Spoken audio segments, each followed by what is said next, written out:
6.25 전쟁 때 이야기입니다. 새로 군대에 입대한 어느 신참 사병이 있었습니다. 이 사병이 전장에 전방에 배치가 돼서 밤에 참호를 지키고 있었습니다. 소대장이 이 사병에게 참호를 나가서 정찰을 갔다 와라 이렇게 명했습니다. 그랬더니 이 사병이 소대장님 조금만 기다려 주십시오. 9시가 되면 제가 나가겠습니다. 그렇게 말하는 겁니다. 소대장이 지금 나가라 그랬더니 조금만 참아주시면 밤 9시가 되면 그때 제가 나가겠습니다. 그래서 소대장이 궁금해서 왜 하필이면 9시냐 그랬더니 소대장님 제가 고향을 떠나올 때 저희 어머님이 저에게 말씀하시기를 내가 너를 위하여 매일 저녁 9시가 되면 기도하리라 그렇게 말씀하셨기 때문에 가급적이면 저희 어머니가 저를 위하여 기도하는 그 시간이 제일 안전한 시간이라고 생각이 돼서 그때 정찰을 나가려고 하는 겁니다. 어머니의 기도에 대한 전형적인 예화입니다. 이러한 예화를 우리가 들을 때 한편으로는 감동을 받으면서도 한편으로 의문을 가질 수밖에 없는 것은 아버지는 어디 있었느냐 하는 거예요. 아들은 전쟁에 나가 있고 어머니는 그 아들을 위해서 기도한다면 아버지는 어디서 무엇을 하고 있느냐 하는 거예요. 우리의 즐겨 부르는 찬송가 가사를 보면 어머니에 대한 언급이 많습니다. 나 이제 돌아갑니다. 어머니 기도 못 잊어. 또 아침 저녁 읽으시던 어머님의 성경책. 그때는 아버지는 성경책이 없었어. 또 귀하고 귀하다 우리 어머님이 들려주시던 재미있게 듣던 말 이 책 중에 있으니 나 성경심이 사랑합니다. 눈을 씻고 봐도 아버지의 기도에 대해서 등장하지 않고 아버지의 성경책을 말하지 않습니다. 그러므로 우리가 물어볼 수밖에 없는 질문은 아버지는 어디 있느냐? Where is the father? 수년 전에 제가 어떤 미혼모 보호소를 간 적이 있습니다. 이 보호소는 우리나라의 이 미혼모들이 주로 10대 소녀들입니다. 이 소녀들이 아이를 가져서 그 아이를 출산하고 그리고 그 아이를 외국에 입양을 보낼 때까지 이들을 보호해주는 기관입니다. 그런데 이렇게 외국에 입양된 어린이들이 이제 커서 엄마를 찾아 고국에 방문을 옵니다. 그 양부모들이 그들과 함께 한국에 와서 수소문해서 이들을 낳았던 그 생모를 찾아서 서로 상봉을 하고 이러는데 그래서 미혼모들과 그리고 외국에 입양되었다가 어머니를 찾아 한국에 온 이 입양아들을 만나게 하는 그런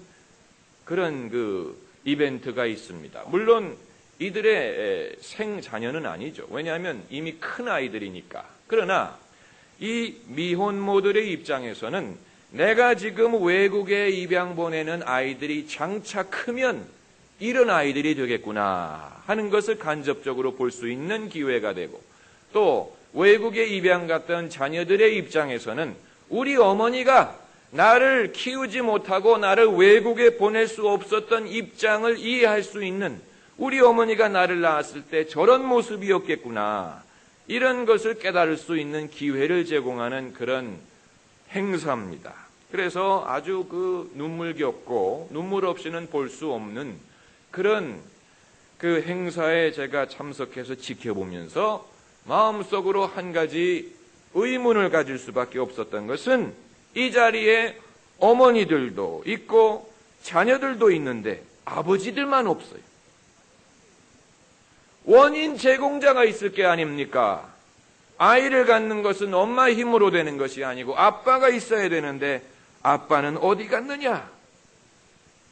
이것이 전 세계적인 부르짖음이 되고 있습니다. 아버지 부재 현상이라는 현상. 전 세계적으로 아버지들의 위치와 아버지들의 역할과 그들의 영향력이 쇠퇴하면서 서양에서도 동양에서도 아버지가 어디 있느냐 이러한 질문이 대두되고 있는 것입니다. 아버지가 반드시 육체적으로 없기 때문에 아버지 부재 현상이 일어나는 것은 아닙니다. 있더라도 부재 현상이 일어날 수 있습니다. 가정에도 그렇고요. 사회적으로도 그렇습니다. 아버지가 없는 사회는 권위를 상실한 사회가 됩니다. 지난 수십 년 동안 우리들은 여성의 위치에 대해서 논했습니다. 그러나 이제는 남성의 위치에 대해서, 아버지의 위치에 대해서, 그리고 남편의 위치에 대해서 다시 논할 수밖에 없는 그러한 때를 만났다고 생각이 됩니다. 그 이유는 아버지들이 그들의 고유 역할을 상실하고 있기 때문입니다. 자녀 교육에 있어서 자녀의 인성, 인격, 신앙을 심어주는 일이 어머니의 몫으로 이해하고 있습니다. 무솔리니가 그 자녀의 일에 간섭하려고 하는 것을 보고 그 부인이 이렇게 말했다고 합니다. 당신은 가서 이태리나 다스리시오. 집안은 내가 다스릴 테니까. 그러나 여러분, 그것은 성경적인 생각이 아닙니다. 교회에서도 마찬가지. 교회에서 지도자의 직분을 맡은 사람들은 다 남자입니다. 목사, 장로. 그러나 실질적으로 교회에서 모든 일을 하고 기도하는 일, 성경 공부하는 일, 헌금하는 일, 이러한 영적인 진료한 역할을 하는 사람들은 여자가 되어버렸습니다. 그래서요, 부부가 어디를 가면 대부분의 경우에 동창회를 가든지 또 직장 동료들끼리 모임을 가든지 간에 남편이 아내를 소개하지 않습니까? 여기 내 집사람이라고. 그런데 유일하게 교회만 오면 아내가 목사님 제 남편이에요. 예외가 없습니다. 제가 부목사로 섬길 때 유심히 본 거는요, 예배당에 걸어 들어가는 부부들이 손잡고 나란히 걸어가는 부부는 거의 없고요. 대부분의 경우에 아내가 앞서서 총총걸음으로 걸어 들어가면 남편이 어슬렁어슬렁 쫓아갑니다. 그래서 항상 자리를 선택하는 것은 아내의 몫이. 그게 오늘날 교회의 현실입니다. 왜 이렇게 됐느냐? 교회가 범한 실수도 있습니다. 교회가 교회 문화를 여성 중심으로, 오래 믿은 사람 중심으로 만들다 보니까 남성들이 교회만 오면 어색하게 느껴지고 설 자리가 없다고 느낌을 받게 됩니다. 초신자들이, 불신자들이 교회에 왔을 때 교회 문화가 그들에게 생소합니다. 교회 언어가 그들에게 생소합니다. 분위기가 생소합니다. 어디에 붙어 있어야 될지 알 수가 없습니다. 그건 여성 책임도 있지만 남자의 책임도 있습니다. 남자들이 그들의 본연의 신앙의 지도자의 자리를 회복할 수만 있으면 교회가 남자들이 와서 적응하기 쉬운 그런 장소가 될 수 있을 겁니다. 할렐루야. 사회 변화는 이제 남자들에게 변화를 요구합니다. 며칠 전 코리아 헤럴드를 보니까 이런 기사가 실렸습니다. 이제는 남자가 변해야 된다. Now man has to change. 그동안의 여자들이 많이 변했다는 겁니다. 교육 수준도, 경제적인 능력도, 결혼에 대한 철학도 바뀌었습니다. 이것이, 이러한 변화가 무엇을 통해서 나타나느냐 하면은 이혼율 증가를 통해서 나타납니다. 지난주 통계청이 발표한 바에 의하면 이혼율이 엄청나게 증가를 하고 있는데 주목할 것은 중년층에도 이혼율이 늘고 있다는 겁니다.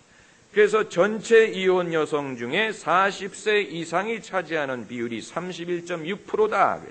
이건 10년 전에 비해서 2배 증가한 거라고 합니다. 이전에는 여자들이 참고 살았어요. 그러나 이제는 참으려고 하지 않습니다. 오죽하면 간 큰 남자 시리즈라든가 남편 시리즈가 등장을 합니까? 그 중에 하나 제가 기억하는 것은 요즘에는 이사를 갈 때 남편들이 이삿짐을 실은 트럭에 그냥 탄다는 거예요. 왜냐하면 자기들끼리만 이사를 가놓고 버릴까봐, 자기만 놓고 이사 갈까봐 이삿짐 위에 주저앉는다. 이게 재미있는 것 같지만 여러분 비극적입니다. 사람이 변하는 동기에는 두 가지가 있습니다. 첫 번째는 외적인 압력에 의해서 변하는 것. 이건 오늘날 우리나라의 기업이 구조조정을 하는 것과 마찬가지입니다. 내버려 뒀더라면 구조조정 안 할 텐데 IMF 위기가 터지고 경쟁력을 상실하고 정부가 압력을 가하니까 부득이 이제 구조조정을 하고 있는데, 이처럼 외적인 압력에 의해서 변화하는 것은 너무 늦어요. 너무 늦어요. 그리고 이건 소극적인 것이고 늘 어떤 문제가 생기기 때문에 문제를 땜질하는 차원에서 하는 일입니다. 그러므로 이건 문제가 발생하고 나서야 소 잃고 외양간 고치는 식의 변화입니다. 그리고 두 번째 변화하는 동기에는 내적인 동기에 의해서 변하는 것이 있습니다. 이건 스스로 하는 겁니다. 스스로 문제가 생겼기 때문이 아니고 스스로 깨닫기 때문에, 스스로 그 필요를 인정하기 때문에 이것이 그리스도인의 모습이 되어야 합니다. 그리스도인은 누가 외부에서 기도해라, 또 말씀 공부해라, 거룩하게 살아라, 의롭게 살아라, 누가 요구하기 때문에 하는 것이 아니고 성령이 그 안에 계셔서 성령이 그를 감동하시기 때문에 죄를 회개하기도 하고 자신의 잘못된 길을 바로잡기도 하고 사랑을 베풀기도 하는 이 모든 동기가 안으로부터 우러나와야 됩니다. 그게 예수 믿는 사람의 모습입니다. 우리가 다윗의 삶을 공부하고 있는데요, 사무엘 상하에 등장하는 이 다윗의 기록을 보면 주로 그의 외적인 업적을 말하고 있습니다. 그래서 사무엘서는요 상당히 남성적인 책입니다. 남자들의 삶, 그들의 삶에 일어나고 있는 일들, 그들의 투쟁과 시련과 업적과 사랑과 실패와 가정과 자녀에 대한 이러한 것을 기록하고 있는 성경입니다. 그래서 신앙을 말하고 있는 것보다는 신앙인의 삶을 말하고 있다고 보는 것이 좋습니다. 그래서 다윗의 내면을 다루고 있는 시편과는 상당히 대조적입니다. 시편에는 다윗의 내면 생활을 말하고 있어요. 그의 믿음과 그의 기도와 그의 고통과 애통과 그의 그 간절한 그 소원과 고민과 그런 아픔과 이런 내면을 말하고 있지만은 사무엘서에서는 그것을 엿보기가 힘듭니다. 이건 우리에게 무엇을 보여주느냐? 다윗이 이 두 가지를 공유한 사람이라는 것을 보여줍니다. 한편으로는 대외적으로 활동을 많이 하고 업적도 있고 사회적인 지위도 있고, 그렇지만 또 한편으로는 내면적으로 경건이 있고 하나님과 동행하는 사람이요 기도하는 사람, 예배하는 사람의 모습, 이 두 가지 면을 공유하고 있는 남자의 모습입니다. 오늘 본문은 다윗의 신앙을 엿볼 수 있게 하는 구절입니다. 12절을 보면 그러나 내 아비 다윗을 위하여 하나님께서 이렇게 말씀하시는 구절이 나옵니다. 약간 배경을 설명드리면 솔로몬 왕이 나이가 먹어서 망령되이 행하기 시작했습니다. 그의 부인들 중에 이방 여인들이 솔로몬의 마음을 미혹시켜서 솔로몬이 많은 이방의 우상들을 섬기고 그들을 위하여 신당을 지어줬습니다. 이제 하나님께서 그에게 노하십니다. 그에게 심판하십니다. 그러나 심판의 말씀을 하시는 중에 한마디 등장하는 것이 내 아비를 위하여라는 구절이 나옵니다. 그 아비가 누굽니까? 다윗이요. 솔로몬이 죄를 지었지만 그 아버지 다윗을 하나님이 기억하고 그를 위하여 솔로몬이 살아있는 동안에는 이러한 심판을 그에게 내리지 않겠다. 여러분, 얼마나 그 아버지의 신앙이 좋았으면 아들이 죄를 지었는데도 아비를 생각해서 봐준다. 이게 바로 다윗의 믿음을 엿보게 하는 구절입니다. 다윗이 그 아들 솔로몬에게 직접적으로 끼친 혜택이 있습니다. 그를 교육시키고 왕의 자리를 물려준 일입니다. 그러나 그것 말고도 다윗은 솔로몬으로 하여금 하나님의 은혜를 입을 수 있는 길을 열어주었어요. 그게 더 중요합니다. 여러분, 부모가 자녀에게 돈을 물려줄 수도 있고 지위를 물려줄 수도 있습니다만은 그게 아니고 부모가 자녀로 하여금 하나님의 축복을 받을 수 있는 길을 열어준다면 그건 별개의 일입니다. 우리는 이 면에 있어서 생각하지 않을 때가 많습니다. 미국의 케네스 헤이건 목사란 분이 제시한 경건한 아버지의 덕목 5가지를 보면 첫째는 하나님을 순종하는 아버지, 둘째는 올바른 우선순위로 사는 아버지, 셋째는 하나님을 신뢰하는 아버지, 넷째는 긍휼을 베풀 줄 아는 아버지, 그리고 5번째는 하나님의 축복의 길을 자녀에게 열어줄 수 있는 아버지. 이 5번째를 오늘 우리가 주목하고자 하는 것입니다. 얼마 전에 제가 안경을 맞췄습니다. 제가 평소에는 렌즈를 끼지만 집에 가서 또 새벽 시간에는 안경을 쓰는데 안경을 맞춰가지고 집에 와서 안경을 쓰고 거울을 자세히 들여다보니까 안경의 왼쪽과 오른쪽이 균형이 잘 안 맞더라고요. 그래서 저는 내 얼굴이 삐뚤어져서 그렇구나. 여러분, 사람 얼굴이 삐뚤어졌습니다. 그거 아십니까? 사람의 이 얼굴 왼쪽하고 오른쪽이 같은 것 같지만 사실 사진을 찍어가지고 복사해서 맞춰놓으면 우리 얼굴이 아니에요. 왼쪽과 얼굴이 균형이 안 맞아요. 그래서 저는 제 얼굴이 삐뚤어졌기 때문에 안경이 균형이 안 맞는 줄 알았더니 나중에 보니까 정말로 안경이 삐뚤어졌더라. 그런데 그 순간에 내가 속았구나. 이런 느낌을 받았습니다. 여러분, 우리는 어떤 문제가 생기면 우리 자신을 탓합니다. 내가 죄인이다. 내가 항상 내가 항상 그렇지. 그런데 여러분, 물론 우리가 잘못한 게 있습니다만은 우리를 잘못하게 하는 더 큰 악이 있는데 그것은 우리가 젖어서 사는 거짓이라는 겁니다.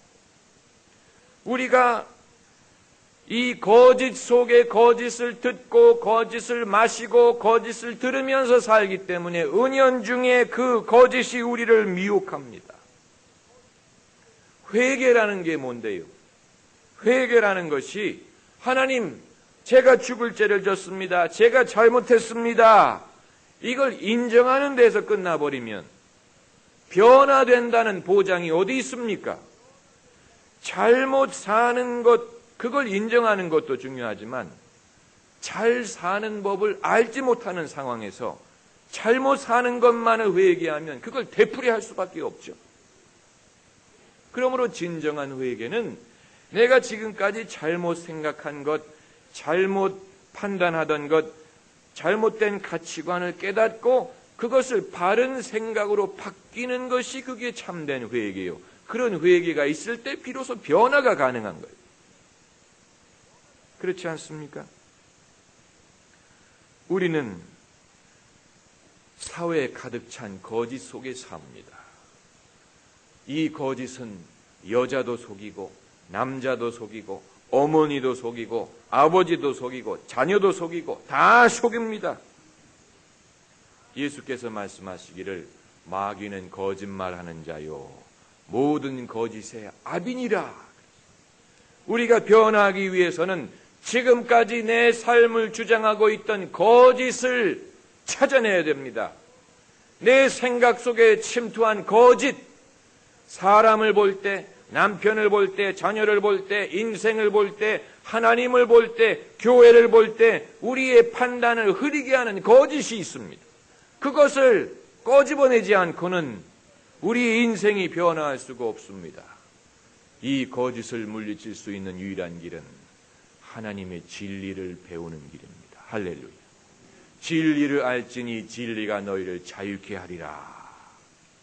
그러므로 우리가 참된 변화를 경험할 수 있는 비결은 하나님의 진리가 우리 삶 속에 들어옴으로 말미암는 겁니다. 그때 아버지들이 내가 이제까지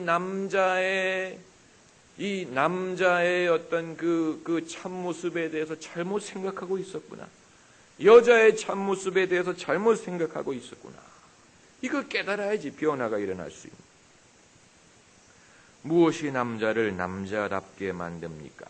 세상은 남자를 남자답게 만드는 것은 대외적인 지위요, 업적이요, 인기요, 성취라고 가르치는데 그게 다 중요합니다만 여기에 세상이 말하지 않는 것은 남자를 남자답게 만드는 것은 아버지의 역할과 남편의 역할을 제대로 하는 겁니다.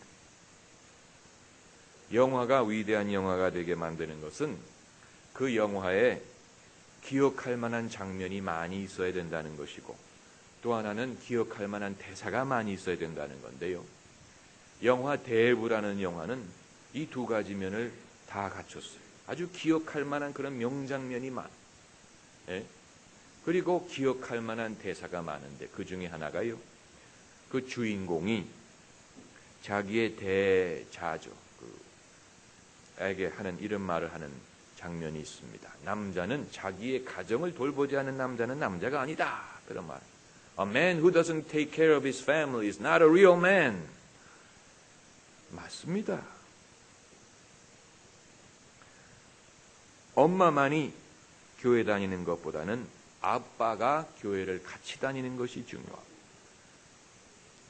아내에게 애들 데리고 교회 가시오 라고 하는 것보다는 남편이 솔선수범해서 자녀들을 데리고 교회 가는 것이 낫습니다. 제가 여러분에게 자식 사랑해야 될 필요로 역설하는 것이 아닙니다. 자녀를 사랑하지 않는 아버지는 이 세상에 없습니다. 예수님도 말씀하시기를 어느 아비가 아들이 떡을 달라 하면 돌을 줄 자가 있겠느냐. 모든 아버지는 자식을 사랑합니다. 제가 여러분에게 오늘 역설하는 것은 자녀가 하나님의 복을 받을 수 있도록 신앙 교육을 해야 될 책임이 아버지에게 있다는 것을 말씀드립니다. 이것은 본능적인 부성애만으로는 되는 게 아닙니다.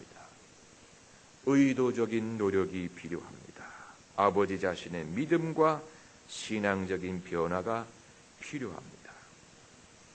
박동규 교수님이란 분이 어렸을 때 간증을 한 적이 있습니다. 그 간증을 여러분에게 소개하고 싶습니다. 우리는 새구슬이 눈앞에 아른거리는 기분으로 학교에 갔다. 학교가 파하고 집으로 오는 길이었다. 집으로 가는 전차 정류장에 섰다. 차장 아저씨가 종점으로 가는 차이니 어린 우리들을 표를 받지 않고 태워주곤 했다. 운전석 옆에 서 있곤 했는데 전차표를 넣는 통 밑에 떨어진 전차표가 덜어 있기 마련이고 겁없는 애들은 이 표를 얼른 차장 모르게 줍곤 했다.